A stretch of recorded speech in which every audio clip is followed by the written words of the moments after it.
नमस्कार प्यारे साथियों, welcome to my YouTube channel all in all पर आप सभी का स्वागत है। आज की वीडियो में हम ज़्यादा नहीं बस 10 क्वेश्चन मॉडर्न हिस्ट्री के डिस्कस करने वाले हैं। वीडियो को एंड तक ज़रूर देखिएगा। ये सारे के सारे क्वेश्चंस प्रीवियस ईयर क्वेश्चंस हैं, यानी कि किसी न किसी कॉम्पिटिटिव एग्जाम्स में पूछे जा चुके हैं। तो चलिए शुरू करते हैं बिना देरी किए। हमारा पहला क्वेश्चन है, तुहफ़ात उल मोहवद्दीन के रचनाकार हैं। The author of the Tuhfat ul Muwahhidin. Options हैं, option A Swami Vivekananda, B Raja Ram Mohan Roy, C Kazi Nazrul Islam और डी दयानंद सरस्वती। तो इसका राइट आंसर है ऑप्शन बी यानी कि राजा राम मोहन राय। तुहफ़ात उल मोहद्दीन राजा राम मोहन राय द्वारा लिखित एक महत्वपूर्ण पुस्तक है जिसमें उन्होंने एकेश्वरवाद का समर्थन किया और विभिन्न धर्मों में समानता पर विचार किया। यह पुस्तक अरबी भाषा में लिखी गई थी और भारतीय समाज में धार्मिक सुधार और तर्क संगतता के प्रचार का एक प्रयास थी। Next question, question number second. Maharashtra के किस सुधारक को लोक हितवादी कहा जाता है? Which reformer from Maharashtra is known as Lok Hitwadi? Options हैं, option A M G. Ranade, B Gopal Krishna Gokhale, C Pandita Ramabai, D Gopal Hari Deshmukh. दोस्तों इसका राइट आंसर है ऑप्शन डी यानी कि गोपाल हरि देशमुख को लोक हितवादी के नाम से जाना जाता है। उन्होंने समाज सुधार, शिक्षा और तर्कसंगत विचारों का समर्थन किया और अपने लेखों के माध्यम से समाज में जागरूकता बढ़ाई। नेक्स्ट क्वेश्चन देख लेते हैं, क्वेश्चन नंबर थर्ड। ब्रह्म समाज किस सिद्धांत पर आधारित है? द ब्रह्म समाज is based on which principle? Option है, ऑप्शन ए एकेश्वरवाद, बी बहुदेववाद, सी अनीश्वरवाद और डी अद्वैतवाद। तो इसका राइट आंसर है ऑप्शन ए यानी कि एकेश्वरवाद। ब्रह्म समाज का आधार एकेश्वरवाद है। राजा राम मोहन राय द्वारा स्थापित इस समाज का उद्देश्य एक परमात्मा की पूजा को बढ़ावा देना और अंधविश्वास, मूर्ति पूजा और कुरीतियों का विरोध करना था। ब्रह्म समाज ने धार्मिक सुधार के साथ साथ सामाजिक सुधार पर भी जोर दिया। Next question, question number 4। Dev Samaj का संस्थापक निम्न में से कौन था? Who among the following was the founder of Dev Samaj? Option हैं, ऑप्शन ए वल्लभ भाई पटेल, बी दादा भाई नौरोजी, सी शिव नारायण अग्निहोत्री, डी रामकृष्ण परमहंस। तो इसका राइट आंसर है ऑप्शन सी यानी कि शिव नारायण अग्निहोत्री।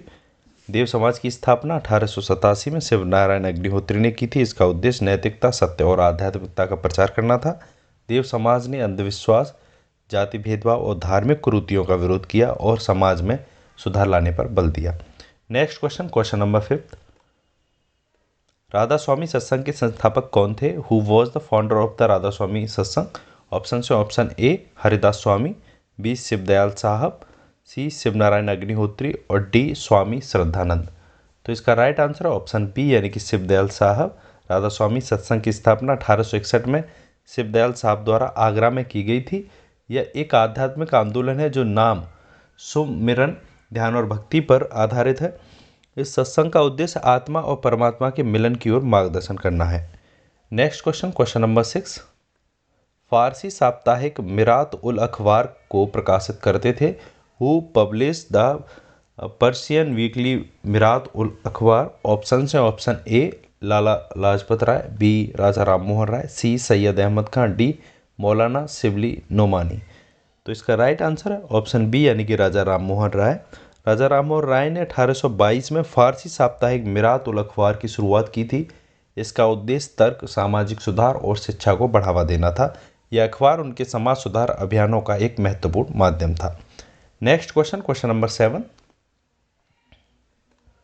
बाल विवाह को नियंत्रित करने हेतु 1872 के सिविल मैरिज एक्ट ने लड़कियों के विवाह की न्यूनतम उम्र निर्धारित की। The civil marriage act of 1872 set the minimum age of marriage for girls eight. Option हैं, ऑप्शन ए 14 वर्ष, बी 16 वर्ष, सी 18 वर्ष और डी इनमें से कोई नहीं। तो इसका राइट आंसर है ऑप्शन ए यानी कि 14 वर्ष। 1872 के सिविल मैरिज एक्ट के तहत लड़कियों के विवाह की न्यूनतम उम्र 16 वर्ष और लड़कों के लिए 18 वर्ष निर्धारित की गई थी। यह कानून मुख्य रूप से उन विवाहों को वैध बनाने के लिए था जो धार्मिक प्रथाओं से हटकर किए जाते थे। हालांकि इस कानून का प्रभाव सीमित था क्योंकि यह केवल सिविल मैरिज के मामलों पर लागू होता था। Next question, question number 8। Tahzib ul Akhlaq के रचनाकार कौन है? Who is the author of Tahzib ul Akhlaq या तहजीब उल इखलाक? तो इसके ऑप्शन हैं option A Zakir Hussain, B Abul Kalam Azad, C Syed Ahmad Khan और डी राजा राम मोहन राय। तो इसका राइट आंसर ऑप्शन सी यानी कि सैयद अहमद खां। तहजीब उल एक लाख एक पत्रिका थी जिसे सैयद अहमद खान ने 1870 में प्रकाशित किया। इसका उद्देश्य भारतीय मुसलमानों में सामाजिक और शैक्षिक सुधार लाना था। इस पत्रिका के माध्यम से उन्होंने तर्क और आधुनिक शिक्षा का प्रचार किया और पारंपरिक रूढ़ियों को चुनौती दी। Next question, question number 9। निम्नलिखित में से कौन फराइजी विद्रोह का नेता था? Who was the leader of the Faraizi movement? Option A Agha Mohammad Raza, B Dadu Miyan, C Shamsher Gazi, D Wazir Ali. तो इसका राइट आंसर है ऑप्शन बी यानी कि दादू मियाँ। फराइजी आंदोलन का नेतृत्व शुरुआत में हाजी शरीयतुल्लाह ने किया था, जिसका उद्देश्य बंगाल के मुसलमानों में इस्लामी सुधार लाना था। बाद में उसके पुत्र दादू मियाँ ने इस आंदोलन का नेतृत्व संभाला और इसे ब्रिटिश शासन और जमींदारों के खिलाफ एक आंदोलन का स्वरूप दिया। फराइजी आंदोलन ने किसानों और गरीबों के अधिकारों के लिए संघर्ष किया। नेक्स्ट क्वेश्चन है क्वेश्चन नंबर 10। ये हमारी सीरीज का लास्ट क्वेश्चन है। वेदों की ओर लौटो यह नारा किसने दिया था? Who gave the slogan back to the Vedas? Option A Raja Ram Mohan Roy, B Dayanand Saraswati, C Vivekananda और डी रामकृष्ण परमहंस।